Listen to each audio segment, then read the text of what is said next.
So, you want to start talking about food then, eh? Yeah. What kind of food did you have in New York? Pizza, bro? That's you wanted to start talking about food to start talking about pizza? Yeah. Like, was it true like New York pizza? Oh yeah, bro. It's thin slice, like this thin. You can just fold it and eat it. Greasy or like was it like good? It has to be greasy, man. It's good though. We had a shitload of that. What else do you have? Got some good burgers, the usual. Okay, that's not bad. What Did you else? find like the best pizza in New York? Oh yeah. Yeah, like actually like I mean, certifiably the best pizza in New York. one of the top spots. Yeah, like most Damn. recommended spots. What's it called? Fuck, don't remember. It was like right beside my hotel, and then we hit up another one called Joey's, which is popular. Okay, yeah. Is it like the same as Joey's Rito? Like, No. Like Or is it- Joey's Pizza. Like it's like okay. you come in, you walk in, you walk out. Like there's no sit down. Okay, that's not too bad then. Reason we started talking about food, we should introduce our guest. Started talking about food because he's the man with the most lunch meetings in the city, owner of Cashion Marketing. He is a genius with all social media ads, mainly known for Facebook and Instagram ads, and sees crazy results like flipping $1,700 into $53,000. Welcome, Hayden Cashion. Come on in, man. Let's go, boys. Gotta get the lights. Yeah. Give me 2 seconds. I'm slow on this still. Go. There you go. Boom. Boom. See you. Did you like the intro? I love the intro. Man with the most lunch meetings in the city. Not too shabby. I think if we tallied it up, it might be accurate. Oh yeah. It actually could be. Do you know what happened? I didn't realize that this was a limit, but you know how I put all my lunch meetings into a highlight on Instagram? Yeah. I hit the limit I was of how many you can put into a highlight. And it crashed, so I basically had to like start deleting past The lunch older meetings ones? to Yeah. upload new ones. So the limit's 100 Okay. stories in a highlight. I was That's funny. I was checking out yesterday. I was like, holy shit, that's a long line. Yeah, so I hit 100 across, I think, 64 weeks. Damn. So not bad. Damn. There you go. What's the motivation behind the lunch meetings? I really, oh, sorry. What Yeah. kind of got you into it? I really believe that your network is your most valuable asset. So I'm willing to put in work day in, day out to meet as many people as possible, because I think for me, if I meet 1,000 people, I always use this concept. If I meet 1,000 people, I think 2 of them will change my life. And those numbers for a lot of people wouldn't make sense. They wouldn't want to put in work to meet 1,000 people for 2 to work out. Whereas for me, I really feel like 2 could change my life. And so I'm willing to put in that work. Oh, that's fair, man. You kind of got me into the lunch meetings for a little bit. How's it going? Not bad. I kind of went broke right now. Yeah. So It's definitely, need to get some money back up and then kind of restart the lunch meetings. But yeah, it started working out well, actually.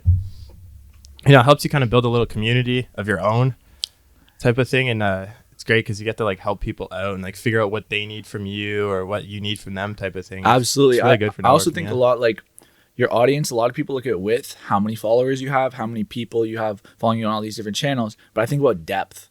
How connected do those people feel to you? And especially in a business for me where I don't need necessarily thousands of clients. I just need a small number of clients to make my business viable. And so for me, having depth is super important. Building real relationships with people instead of trying to get 1 million followers. Maybe, you know, I can stay at 15K and just build depth with all these people, and that will suffice. So that's what I look at is depth. And I think lunch does that. That's a smart way to look at it. Because then they're long lasting relationships. Yeah. Then you build your clients, and then you can just have the same client for 10 years Yeah. or like a couple years, right? And so just changing clients all the time, and then it gets Yep. harder because you have to like redo the whole strategy piece for that one company, and then do your work. Absolutely. And another thing that I think about too is like I go to lunch with a lot of people that are still in high school or still in university/college.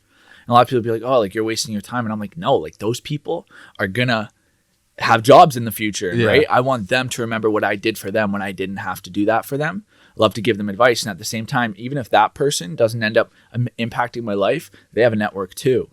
You know, if someone says digital marketing, they're going to recommend me, and all of a sudden, so it's playing the long game, building your brand depth. 100%, man. Yeah. 100%. I still remember our first lunch meeting. Which one was it? It was at Is that Nate's. Nate's? Nate's. Yeah. So, funny story behind this. Me and Hayden actually went to school together back in like grade 1 and senior kindergarten. Those were the days, eh? Those were the peak. I hope not. Which means it's downhill from here. now. Exactly. But so at our first lunch meeting, you actually didn't remember me, which I found funny. Well, yeah, because you went to Because school of- with more of my brother, right? Like, Yeah, that's true. yeah. Yeah. So I found that kind of funny. And then like, you know, the whole acef thing where you thought my name was Acef instead of Ace. Yeah. Which makes sense. Bro, everybody's on the same line for that. Yeah. I know. I honestly thought about like rebranding everything this morning. I just get into it and I just want to Well, it's because like up, but I wouldn't even think like anyone would have a name as cool as Ace. So I thought acef was just like something it could be a name, but also maybe your brand. Like Ace is a sick name to be your actual name. So yeah, that's fair. I couldn't even fathom it. All right, let's get into business then. Oh shit. So what was it that Mr. Blomley taught you that got you so interested in the world of marketing back in high school? For me, to be honest, like that marketing class didn't necessarily change anything in my life. It was a great class. I actually met my best friend to this day in that class. But that class more just opened my eyes to the fact that that was an industry that you could be creative in the industry, which I always liked. But I actually went to university first for economics. That was my initial kind of pull because I was always a math guy. I liked math. And so econ kind of applied like real world and math together. And so I did that for 2 years and then realized that like econ was interesting, but not a career choice for me. It was a little too dry for me. And so my second was like, I remember I took that marketing class in high school and I enjoyed the creative side of it. So let me see, because obviously I used to make music. And so I had that creative like gene or whatever, but it ends up that I'm less of a creative and more of like analytics and data and stuff like that. Okay, yeah. Sweet. So yeah, so like you went there a couple weeks ago, right? Yeah, man. It was so cool. Well, for me, like the thing that really makes me happy is helping people. So I'm always down to give people advice, especially when they're just younger. Like it's not like they're not smarter than me or anything. It's just they're younger. So they have 5 years. I have 5 years on them, so I can give them a little bit of guidance and I understand the world we're living in right now. And so it was really cool. Like I went into the class, and even though it's a marketing class and it's a high school one, so those students aren't necessarily marketing students. So I definitely touched on marketing, explained what the opportunities were. But I more dove into just like life advice. Like I know you guys are having a lot of pressure put on you to do certain things right now and figure out like where you want to go in life. But just know like whatever choice you make isn't the end of the world. I switched my program.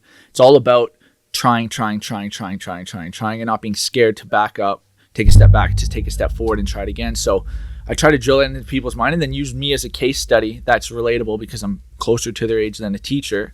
And then just told them like, follow me on IG, DM me if you have any questions. Let's start a conversation. I'm down to like help you guys if you want to get into marketing or just talk life or whatever. So yeah, it was really fun and fulfilling. That's pretty cool. Yeah. So how does it feel to be like graduated and kind of running your own company? Feels cool, man. Like I technically finished school in April, but unfortunately one of my mom's parents got sick and they live in England. So my mom had to fly over to take care of them during my initial graduation ceremony. So we pushed it. So that's why I graduated like in November. I was supposed to graduate in like June or whatever. So yeah, I have been graduated for a little while, but yeah, it feels great. And near the end of my university career, I was just doing 2 classes just to kind of knock out the last few. So it feels like I haven't really been in school for a long time, but it's nice to not have to worry about it, not check the email anymore. Yeah, and yeah, it's great. You ever going to go back to school for anything? No. No? I doubt it because I think that anything I want to learn, I can learn on the internet. That's fair. Yeah, I think the schooling system made sense before the internet. If there wasn't an internet and I wanted to learn something new, I'd go back to school. Yeah, makes sense. But now that I can Google anything and get a million results, like I don't see the value. Yeah, get a million results except for how to clean up podcast audio. Oh, man. Learned that yesterday. Oh, I'll teach you. yeah. Oh my. No one on YouTube can teach me, man. That shit sucked. What's kind of like the biggest obstacle you've had to overcome so far, like when it comes to like starting your own business? I don't know. Like I would say for me, it was just the fear element, the like jump element. But I wouldn't even say it was an obstacle. It definitely like was something that I thought about a lot before I made the jump. But for me, it's like if you truly believe that you can add value to someone, if you understand like, okay, I have this skill. If I implement it for a business, I can make them money or whatever their key metric is. I can help them increase it and the margins make sense for them. They're going to make money. For me, it made sense. So I was like, as long as I can get a couple people to kind of cover the costs in the beginning, I feel like I can roll it. So taking that jump was a scary part because there's a little bit of uncertainty. Right. When you truly believe that like you can actually add value for someone, I think it's settling. Like it's just like, okay, I just have to get the first few and then it makes sense. Like it made sense in my head how I could grow a business. And so yeah, it was just that initial like leaving security of having a job and going for it. Yeah, 100%. That makes sense, man. So kind of like give the viewers kind of a rough explanation of exactly what you do, just so they're aware. Yeah. So what I do is I help businesses grow their key metric, their KPI through social media. Specifically right now, Facebook and Instagram, because the ad platform is so intricate and you can do so much. Also Google ads as well, because when people are on Google, they're searching with intent. So that's something that you don't necessarily get on Facebook and Instagram. So a combo of those two can usually solve most businesses' problems. The way I evaluate a business is I understand what their value propositions are. So what actually makes them unique and special in the marketplace that would make a consumer actually want to purchase. If they don't have these value propositions, there's nothing I can do to help them grow their business. There's nothing special about them. Like it won't work. I don't do magic. I just put these value propositions in front of the right people. So that's the second element, is the audience. So we get these value propositions and then we understand who their customers are. And then what we do is combine it into content. So we communicate those value propositions to their customers contextually in a piece of content or in multiple pieces of content. Then I take it and make sure it's placed in front of the people that are their audience groups. But like I said, like they have to have some sort of value. So a lot of people don't realize how much value they have. For instance, I always use this example, a personal trainer. They think that they can help you gain muscle, lose weight, move better. Those are usually like the key things. But there's a lot of other values that they have. Like, are they priced competitively? Are their hours flexible? Do they know nutrition? Do they know how to rehab? Do they have their own gym? Are they mobile? All these other little things that you can communicate that, like, sure, other trainers help you lose weight, get strong, but like price point, schedule, change rooms, how clean's the facility, like all these other things that you can still highlight and make your service special. So that's what I look for. Yeah. And it's in it. Yeah. Oh yeah. And it's sweet that like you actually come up with the strategy plans as well. It's not like you're just like, okay, get a video guy, he'll do it, and then I'll pump it out. Yeah, like because that plan. Is what I believe is actually my strategic advantage, is that I have a lot of experience building strategy. Yeah. You can't learn strategy. Strategy comes from trial and error a million times and figuring out like, okay, like I've done this, it doesn't work, I've done this. So I've worked with a lot of clients in the past and a lot of businesses in the past. And so I have a lot of experience in terms of a strategic point. Now, where I feel my business can be optimized from a process standpoint, something that I can just straight up teach people is the actual Facebook ads, the Instagram ads, the Google ads. Because for me, there's only about 5 or 6 different funnels that you need to build. One of those 5 or 6 will fit every business to some extent. So I can teach those funnels how to be built. But what needs to happen in the beginning is the strategy element that dictates the nuances of how you build the content, what specific audiences we're going to target. So the funnel might be the same, but the little nuances in the funnel come from the strategy. So the strategy is the key element, and then the funnel can kind of be taught. So I do think that that's my core competency. And when I grow my business, I'm going to look to kind of build a team of Facebook and Instagram and Google and whatever other platform. They can build campaigns and but I will still be the person who meets the client, sells the client, and helps with the strategic stuff. Right. Yeah. Yeah. That makes sense, man. That's pretty cool. Sweet. So you're going to hire somebody now, apparently? Yeah. Try and build it up? In the new year, pretty much, yeah. That's sweet. We'll definitely look, because I'm getting to the point where my personal time is becoming maxed out. Oh, yeah. And the only way to scale time is to hire someone. Mm-hmm. You know, Bill Gates can't buy more time. So that's the one asset that's the most valuable. And so I want to put myself in the key spot that I just said, where like I think that I still have the most value, and it's very important for me to be at that part, but then kind of hire around the other things that are teachable. So what kind of person are you kind of looking to hire then? I'm looking for someone who is down to go hard, because these types of skills aren't taught in school. Right. And so I'm not expecting someone who is who's an expert. I want someone that's willing to learn, so fascinated with the products and stuff like that, and just willing to put in the hours to learn. I'll invest my time to teach them, which is, like I said, since they don't teach it in school, that's a lot of value too for them to learn these skills. And I'll pay them fairly. And then over time, what I'm going to look for is this kind of key person to almost be the manager of the next wave that we hire. Right. So they're going to be a really key component. And I see myself over time giving them equity in the company to keep them for the long term. Because when I build someone that's going to be very valuable like that, agencies will want to hire them, will want to give them a higher pay than maybe I can pay them. But if they have equity in the company, then even if they get a higher wage, they might want to stay with me because they see the long term of trying to sell it or something like that. Yeah, that's smart. That's smart. So you trying to build like an empire now, or are you still trying to stay like small business, like 1-2 people?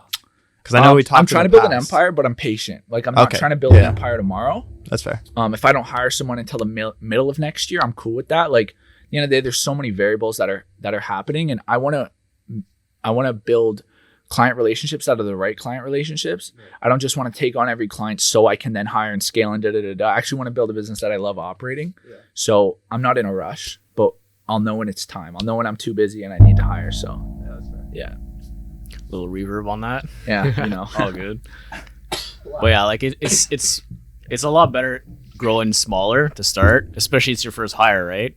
You want to make sure that person can do their job correctly, and then the process for them is nice and clear. Like it's maybe clear for you, but for other people it's not clear. Such a good point. It's the whole process from like strategy and meeting up with the client to deliverables. You have to fully like wash out to make sure it's correct. That's it, man. Because a lot of that is in my head, right? So I have to systemize it in documents, for example, that we can refer back to, and so that somebody else can kind of take and learn. Because if it's all in my head, then what I'm saying is subjective. It's kind of, I'll say one thing, I might say another thing, and then they'll be confused. But if it's in a doc, then we can both point to the same thing and revert back to it. So you're right. I have to build out kind of my systems of how I actually want to operate. Yeah. So that's something that's going to take a bit of time. Oh yeah, and once like you'll fumble, and once you get that fully good to go, then you can start like hiring. But like, if you go too quick, you'll just crash. That's it, man. I think people get excited when they get to the point where they can hire someone. Then they're like, oh, let's hire, let's grow. And all of a sudden, your quality starts to go down because you're hiring too fast. You're not actually building people that understand what they're doing. You're just trying to you almost get like blinded by the money and just want to make as much as possible. But that is detrimental to your long-term success. You got to build a base that's strong as shit. So even if stuff does start to crumble a little bit, your base is firm. But if your base isn't firm and stuff starts to crumble from the top, the whole shit goes down. Yeah. So how much do you recommend like someone starting out puts into ads? As much as they can afford, I would say. For me, what I say like on a minimum, on a very, very, very minimum, is we need at least $300 to test. Because the way that I test is with a lot of creative variables, a lot of different ads. And so $300 gives me enough money that I can put it enough into each singular ad that'll have enough data to make an educated decision. A lot of times what happens is like if you don't have enough money going in, you don't have conclusive data, and now you're making decisions on stuff that's like might be right or might be wrong. It's like partially there. So you need enough to get over the hump of like, okay, this is working or this isn't working, a defined decision. Mm-hmm. And is all that content video based, or do you? I try everything. Okay, yeah. Everything from high production videos to iPhone selfie videos, like everything. Because for me, I don't know what's going to work. And one thing that holds people back is their subjective opinion. So what I like to do is say, this is what I think will work. Clients, what do you think will work? Okay, let's batch it all up and let's create it all and let's run it all. And then the market will tell us what they want, because at the end of the day, that's all that matters. Yeah. What generally tends to work better? High production or like the selfie videos? What tends to work better is stuff that when people are scrolling looks real. So a lot of the time, the high production videos throws people off. And like I've had clients in the past where we've created like 5 really beautiful high production videos. And then we've had client testimonials where we just took a photo of the client on an iPhone and wrote their testimonial in the caption, and it dominated because people are scrolling, and it adds that extra layer of credibility when it looks like an iPhone photo and when they're writing it from their perspective, not the company perspective. And so it's interesting because like the traditional mindset of television, radio, all those mediums where it's very high production volume has still transitioned over. It's just not really been challenged. Whereas on these social platforms, using stuff that's a lot more credible, a lot more just like grassroots, like did it in your bedroom. Yeah. A lot of people like trust it more. Huh. That's interesting. Very interesting. Yeah. So as a content creator, like what would be the best platform to run ads on? I wouldn't even run ads right now. I'd just go on TikTok and go viral. Man, I was on the phone with someone on the way here.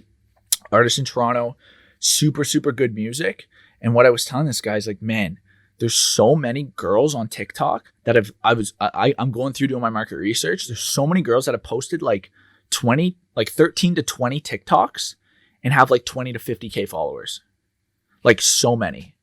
Yeah, so I'm like, man, all you have to do is take your track and get these girls to just do a TikTok with your track in the background, and they're going viral all day. It's insane. And it's so new that even if you just tell these girls, hey, do a TikTok to my song, they probably won't even charge you because they're like, they became an influencer last week. They don't even know what the hell they're doing. It's such an opportunity. So if I was a creator, like I would just try to go viral on TikTok all day and just study it, because it's only going to be here for like 3 to 6 months of real opportunity. Then it's going to even out to some extent, just like every other platform does. So it's a time thing. Like you got to do it now. You can't wait. Yeah, because it's already been like bad right now. It's already getting filled up like crazy. Everybody from YouTube's hopping on now. Yeah. So they're all taking the cloud away. So you, like if it's TikTok, you're hopping on now. The special part about TikTok though is for artists, like music artists, because it's all music driven. It's all sound driven, and the sound is the thing that people reproduce. So if one TikTok goes viral, you click on the sound and you can make your own TikTok to that sound. So as soon as one goes viral, that the sound is what's getting shared around, and the network effect happens to the sound. So I'm telling artists all day, like if you're running ads, like you're paying money and you're not getting as much exposure for like if your TikTok goes viral, which is super like it's so real right now. Oh yeah. I wonder what the conversion rate on that is though. You have to have a hot song. So it happened to me actually. This was funny. I was doing my research and I heard a song, and I think it was like Chris Brown. And I was actually like, oh shit, like this is a bop. You know what I mean? So I started typing in the lyrics, found the song, listened to it, found out the song was actually trash. Just the hook was good. but I actually did my theory. Like, and I swear I wasn't doing it for fake. Like I actually was like, oh, I like this song. Like I want to, you know what I mean? And people always want to be the person in the group that finds the next hot song. Yeah. So I don't know, man. Like I really think there's opportunity. If your music's good, it's the place right now. You gonna drop any of your old music? Oh, come on, man. I'm not scared. Couple skate videos, bro. Let's go. You going to though? What's that? You gonna drop some of your music? No. No. No, I'm in the businessman mode right now. I'm trying to link up with artists that I think are talented. That's fair. Help them, and then in the future when they blow up, be and then hop on their right-hand tape. market person. Exactly. Yeah. Little feature. There you go. That'll be way down the line. You know, I'll make a comeback. Don't you worry. That'll be funny if that happens though. 100%. It will. Hit song. Yeah. So what kind of makes you like different from other marketing like consultants or marketing like people? What makes me different, I think, is that I don't actually study them. I just do what I know is right. And what I know is right is measure the actual business result. At the end of the day, like that's all the client gives a shit about. Right. Did they hit their business result? So all I do is meet clients, assess their business, say, okay, based on what you're telling me, this is your one goal or these are your two goals. Okay, this is the plan to achieve those goals, and let's actually measure the goals. So many businesses or so many agencies will do all this work, but not measure against the goal or not report on the actual sales metric. They'll say you got this many impressions, this was your frequency, this was your link clicks, but not how much money did we drive? How many donations did we get? How many leads did we get you? Did those leads convert? Like they don't go all the way to the business result. And so I center my whole business around if I can track to your business result, I'm interested. And if I can't, I don't even want to do the work, because I don't want to go into a meeting and have a subjective debate on whether this is working. I want to go into the meeting and show you my results, and you make a yes or no decision on if you want to continue working. Because to me, like I kind of said in the beginning, like I like feeling like I'm helping people. Mm-hmm. So even if I went into a meeting and it was a subjective debate and it's gray, I'd leave that meeting feeling like shit, because I wouldn't feel right knowing that they're not 100% confident in where their money's going. Right. If that makes sense. So that's how I've structured my business. And I think that anyone that looks at it that way can get clients. Because if you're growing the client's key metric, they're going to keep working with you in anything. Yeah. Yeah. What kind of like different types of ads are there? Different types of ads? Yeah. So yeah, you can break it down a couple different ways. Like on Facebook, right? You can have a Facebook ad, so you can just think of that. But then you can have like a single image ad. You can have a carousel, so the swipes. You can have a video ad. You can have them in different placements. So in the feed, in the story, in Messenger inbox, on their audience partners. So they own a bunch of games. They own WhatsApp. They own all these. So you can have it on there. So like in terms of like different types of ads, there's like honestly unlimited because there's different like styles. Like I said, the single image, the video, the carousel, but then there's placements that you can put them anywhere. And that goes for Instagram as well. Then on Google, what I only do is the search ads. So the ones that come up when you search, but you can also do display ads, which go on Google partner websites. So I don't know the exact stat, but I think last time I checked, it was like 98% of websites that have advertisements on them go through the Google network. And what it basically does is like you put your ad and you tell Google, okay, I want this to show up on sports websites, or I want this to show up on gambling websites or shopping websites, female shopping dress websites. Do you know what I'm saying? And then your ad will just show up on their partner websites. And basically the website just allots space for Google. And every time it gets a click on their site, then they profit share the click. And yeah. So those are the ones that I know because those are the main platforms that I operate with. But there's also, there's Twitter, there's YouTube, right? Pinterest, TikTok has a closed beta right now, but eventually it will open up. So, yeah. Yeah, I've seen a couple ads on TikTok, but like it was TikTok ads on TikTok.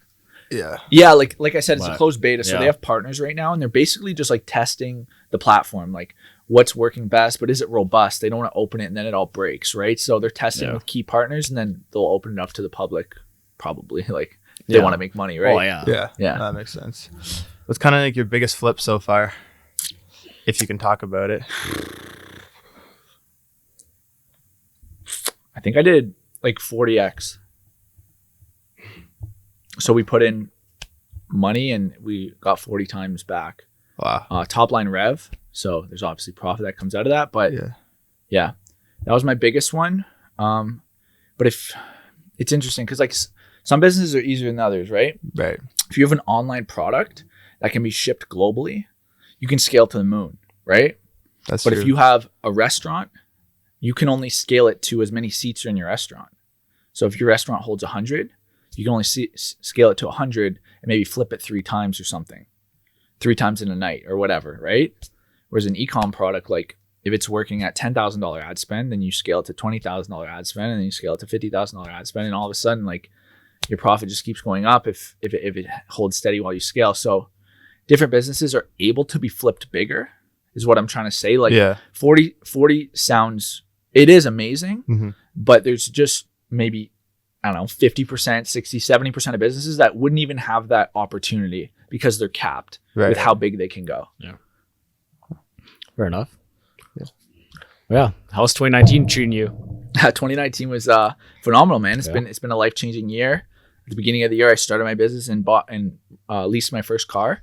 Okay. Now I'm ending the year off with, getting my own place and looking to hire someone. So that transition has obviously been positive if you look at the net. Yeah. But I've learned so much. Like that's the main thing is like I've met so many people, so many clients. I've had so many meetings, both good and bad, that I've just learned so much. And I know that 2020 is just going to be better. There you go. Yeah. Have you achieved all your goals you wanted to achieve this year? Did I write them down? I don't think I wrote them down. I don't think I ever write my goals down. It's weird. And it's not that I don't believe in it. I just, every single day, like I could see my goals changing. Because as I get more information, I'm not necessarily wanting the same things. Right. Yep, yeah. That's fair. But I think it's a personal choice. Like I know that you write your goals down, and I know that that's been very successful for a lot of people. So I think that can work too. I think everything goes through the self-awareness funnel, right? Right. Yeah. Yeah. Do you have a lot more questions or no? Hello. I'm just going off the ones I gave you yesterday. Alright, I've been fucking rendering videos all night long. That's fair. Yeah, I'll have a couple more questions and Let's then go. we'll pop into lightning round. And then if you have any questions for us, Okay. talk about that. I will. That's A lot of questions. A lot of questions for you too. All right. not a lot of So people 3 hours? YouTube characters. Yeah, maybe my questions will be longer than yours. Hey, it could be, man. So is there anything like you're trying to achieve from now to the end of the year? Like anything big or small? No. Just kind of go To be straight up, like I'm super pumped where I'm at right now. Like I said, I'm moving in a week, so that I want to deal with that. Mm-hmm.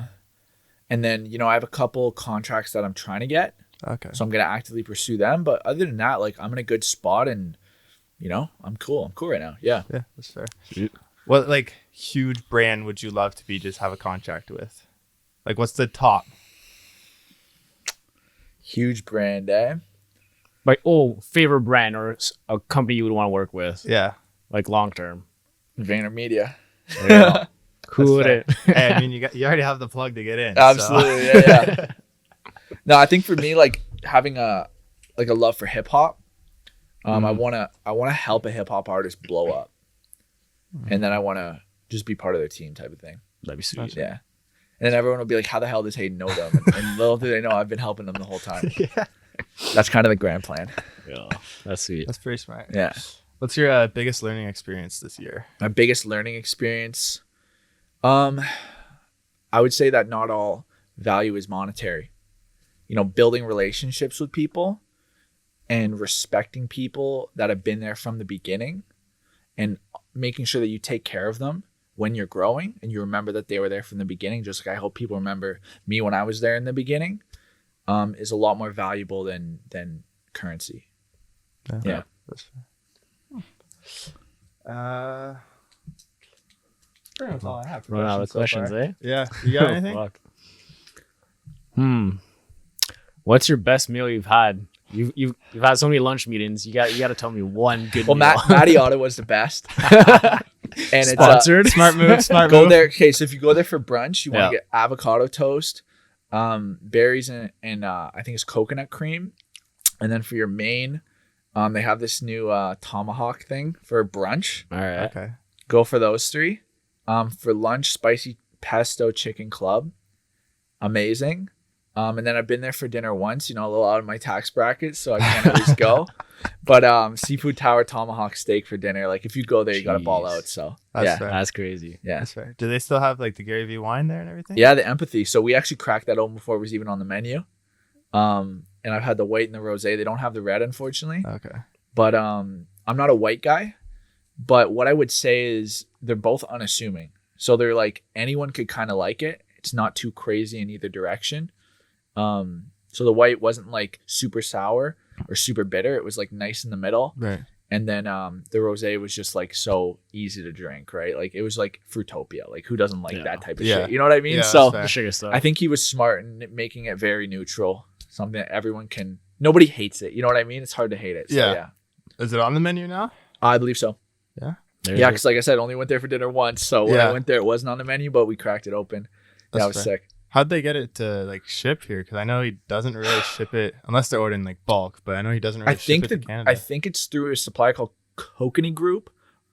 It's with a K. If you go to Maddie and write KON, they're following them and it'll come up.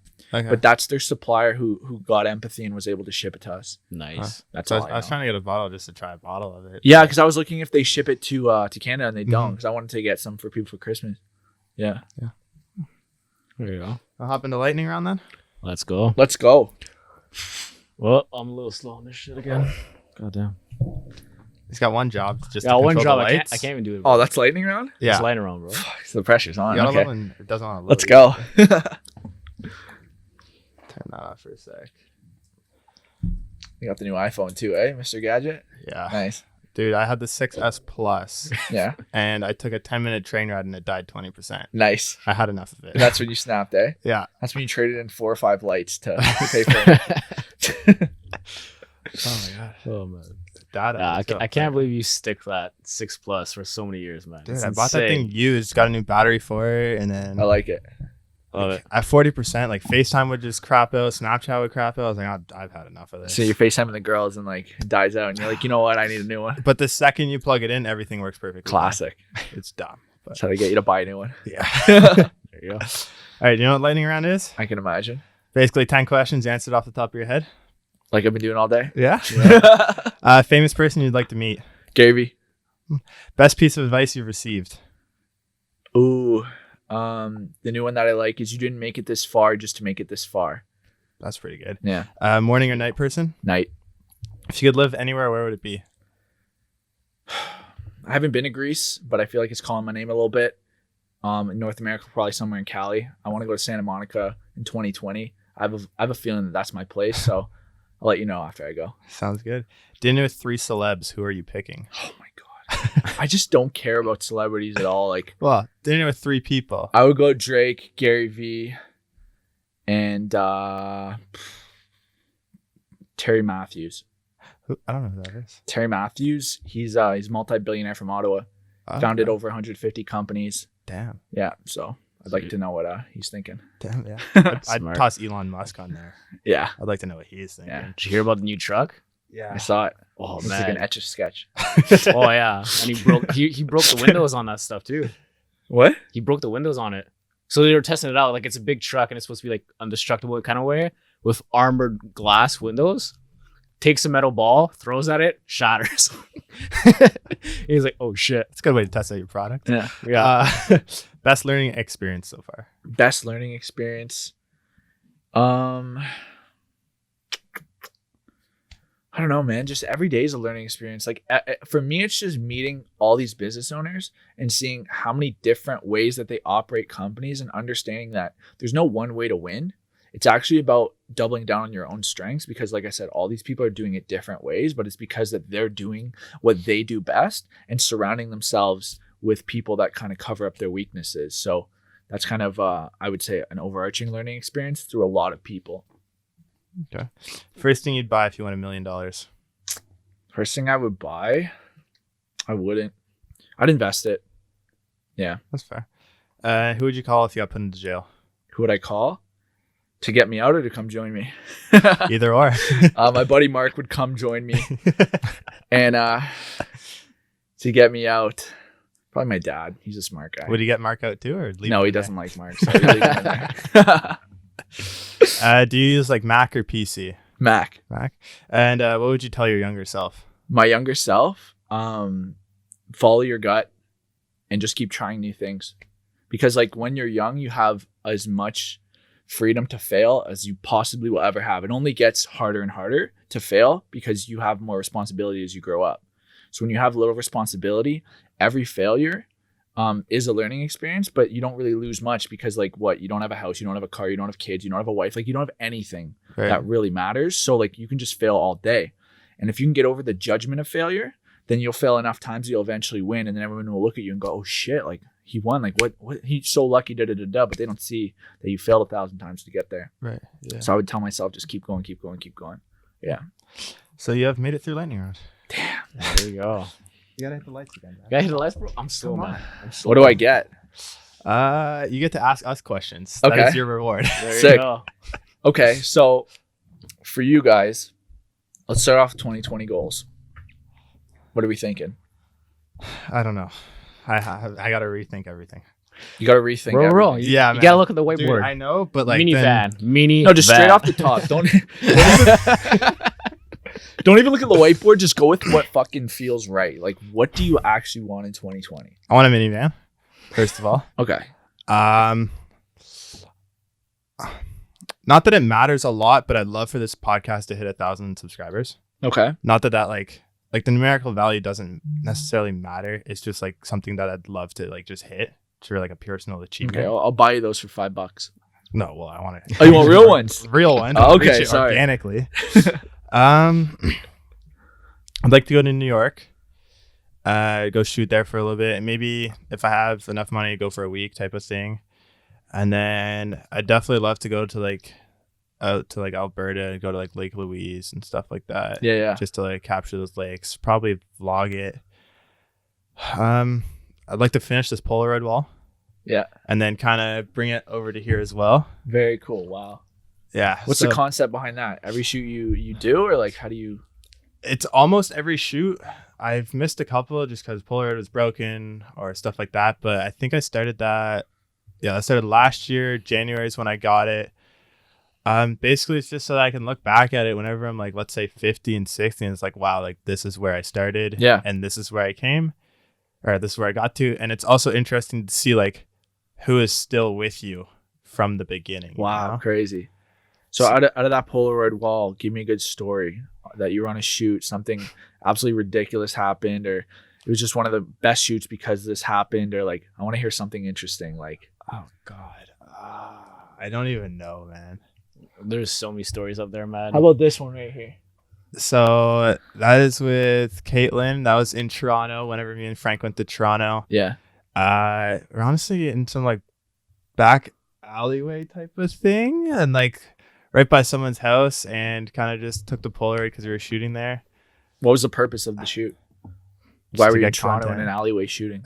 Like, We went to Toronto to just go shoot and like record podcasts, and then we ended up shooting for Red Bull. This is with David. Yeah. So tell me about it. Can you talk about that? Yeah. So the video's all done now. Basically, it's for Red Bull, but it's for like the Red Bull interns, and It's internal campaign. yeah, it's an internal campaign to like recruit people, where they send like that video from the previous years, like Red Bull interns, where they talk about like kind of experiences, what they did there, a couple like tips and like things to do. So we filmed that. They did a Hot Ones episode of that.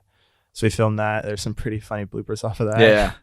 Yeah. But yeah, that's pretty much what we filmed with Red Bull. And then we went out partying with a couple of them on the Friday night. Sick. And came out of Toronto with 7 2-4s of Red Bull. Hello. So You must have been pumped, eh? I was Loaded the pumped. fridge? You crushed them already, or? Most of them. Couple Everything I have left is in the fridge. And then pretty much dentist loved me after that point. Yeah, no kidding, eh? But yeah, You had to repent for your sins before you went to the dental. Frank, what about you? What are your 2020? Just keep taking L's, bro. Keep taking L's. I Keep love it, taking L's. eh? What was your biggest dub of 2019? Oof. Come on, I know it's already hit your head. Just say it. Yeah, it's just like being on set and just being. So we did a trip, and then we were just like gassed. It was like 4 or 5 days of just straight shooting from like 4 a.m. to like 8 o'clock at night. Yeah. Like we're dead tired. Last day, like we were just like, when you're so tired and you just start laughing like crazy, Yeah. and you're just dumb and you just fumble. That was pretty much what that day was. Oh my god. So it's just like always take rest days, and always like make sure you take at least 5 or 10 minutes. You're not good, just stop pushing through it, and then know when you take an L and you gotta like sit it out for like 5 minutes, take a break. the shit part Go back about in. that was they were doing that around like clients, like big clients. No way. we were dead. Oh my god. We were trying to shoot. Yeah. How do you guys balance work and rest? Because like photography, videography is a lot of times like long days and a lot of times weird hours too. Mm-hmm. So how do you balance that? Yeah, you just try to find the time. So like what I'm trying to do right now with a couple friends is just like once a month or something like that, we'll all go out for supper or whenever we can, and just have that chill time to just hang around. Like even if it's after hours, like 10 o'clock, 11 o'clock, just for a couple hours, just chill, take a breather, do something different, go for a walk.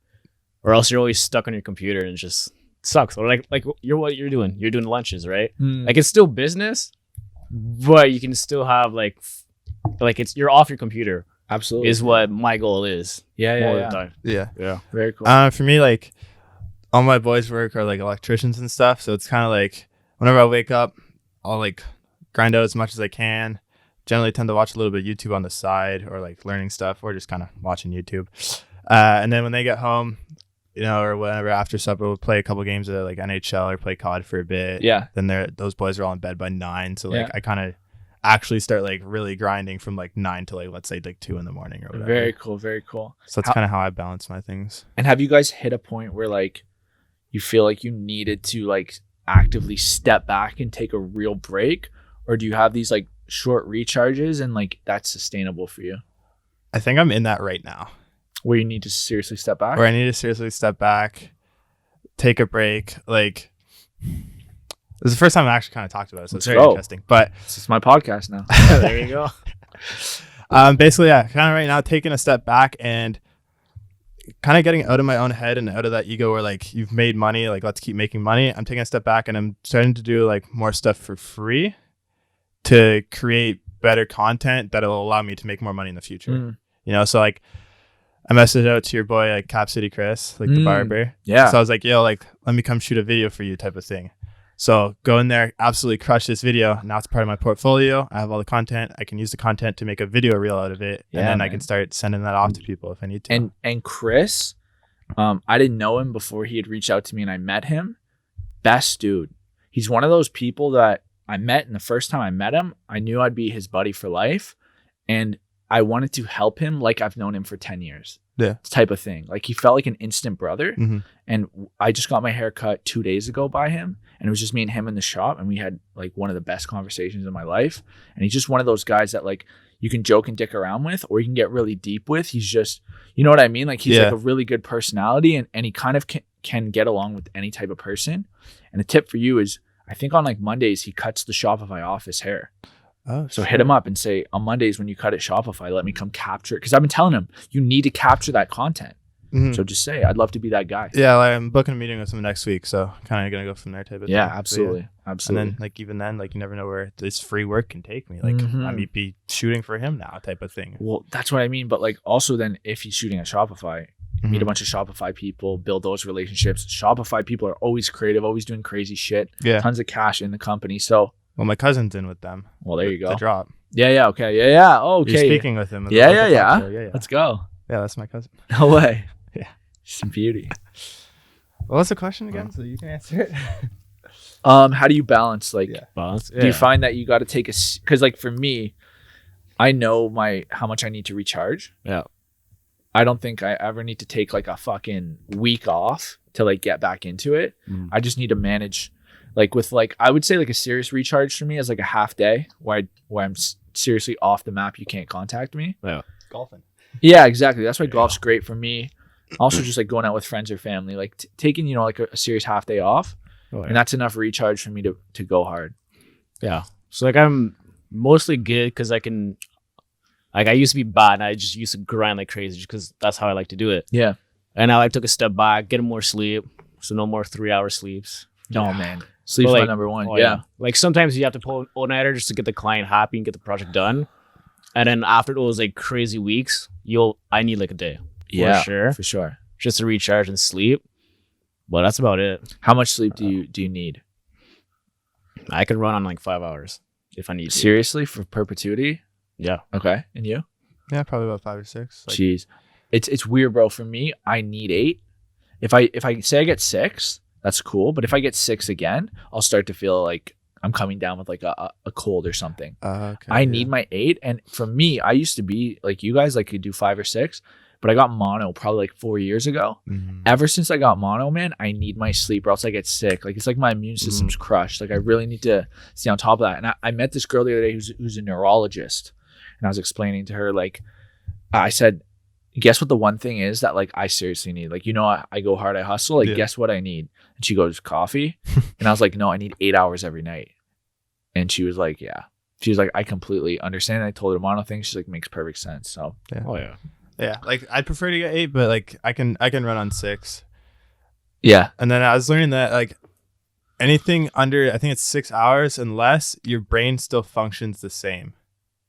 I think that's what I read somewhere. What do you mean functions the same? So like you'd still like make the same mistakes, or your brain would still operate the same if you got 6 or less hours of sleep. Also, until you get up to 6, like it doesn't really help enough. Yeah. Okay, cool. Yeah. Something like that. Yeah. Like there's different ways because I know a lot of, I don't know where it is, but a lot of people have this other way of, because we always do like 8 hours, right? Like 6 to 8 hours of sleep at once. A lot of other people, that it depends if you're trained like that or that's how you are. You sleep 3 hours a night, but then during the day, like if you can, you have like an hour nap or 30-minute naps. We have 2 or 3 of those. Yeah. Like that's another way of recharging, because a lot of people are starting to do that in businesses. It's just having a bed in the office if you need to crash, because it's easier to have 20-minute crash, but make that other 3 hours afterwards, and you crush it and you nail it. And you're not just like screwing around because you can't fucking focus. 100%. Yeah. Yeah, and I find that like as long as I'm not tired, I'm at my maximum productivity. Exactly. So it's like a lot of the times I'll be like, okay, I could crush this out right now, but if I just go to bed now, then I'll get a strong 8 hours and I'll probably be able to crush out this plus so much more tomorrow. Yeah, exactly. So you got to like play the long game, I guess. Like that type of I really strategy. do, yeah. Like, take the sleep you need. If you need 12 hours, 10 hours, take it. But when you're up, make those hours count. Hey, like my quote this morning, right? What was your Pretty quote? much. It's not about it's not about how long you sleep. It's about what you're doing while you're awake. Oh, yeah. Yeah. That's amazing. Absolutely. Have you heard like Mark Wahlberg's sleep schedule? I don't even want to know. think That guy's insane. I think I heard this you get up at somewhere. like 4 a.m. every morning or something. I think I heard it somewhere where he sleeps at 7 p.m. and he's up at 2. Yeah, something ridiculous. I think I heard that somewhere. It's But what is that? That's still 7-8 hours. about that, I think. 5 to 7. Yeah. That's retarded though. He's insane. That's Yeah. Well, it's however you feel comfortable better, like, right? It's just how it is. Yeah. Like, whatever is good for you works. That's true. Yeah. Well, thank you guys for coming on my podcast today. Yeah, no problem. Man. Anytime. What's the name of it? Want to create, baby? Nice. Taking over. Thank you for Created to coming on, born. man. Created to born. Where can people find you online? Hayden Cashion on Instagram and LinkedIn. That's HaydenCashion. It's like fashion, but with a C. Same on LinkedIn and Instagram. Definitely give me a follow, DM me. Let's start a conversation today. Yeah, hit him up if you want to go out for lunch. Yeah, and what's your TikTok? What's my TikTok? You gotta get TikTok famous, man. Get ready. Get ready. Oh, Get ready. it's not You'll there see. yet. No, it's a Okay. big announcement. Okay. All right, It's coming out. Good. Everything will be linked in the description. Actually, I totally remembered we didn't even like do a proper intro for this podcast. No, we didn't. It's all good. That's funny. It's the usual. I'm just so excited to start. It's not our podcast, man. What can I say? Yeah, you forgot to do an intro, man. Come on. I'll do the outro. All right, let's hear Sounds good. Thank you guys so much for watching. We've had an absolute blast talking to Hayden Cashion, Ace, and Frank. We learned so much today about sleep. We learned about digital marketing. We learned about videography, photography, and how to chase your dreams, how to follow your passions, and how to live your best life. See you next time. That's better than I would have said it, man. There you go. If you're listening to this on YouTube, make sure to subscribe, hit that thumbs up, like, share, do all that fun stuff. Does help a lot. If you're listening to this on Spotify and on iTunes, do give us a 5-star rating just so we can go in the charts. You can find me on Instagram at acef.media. You can find me at Francois Mittens. And you can check out the podcast on Instagram at Born to Create Podcast. Thank you, Hayden, for coming by. You're welcome, man. It was honestly my pleasure, and I really enjoyed it. Yeah. Appreciate it, man. It was awesome. Thank you guys for listening. Peace out and stay woke. Classic. Man.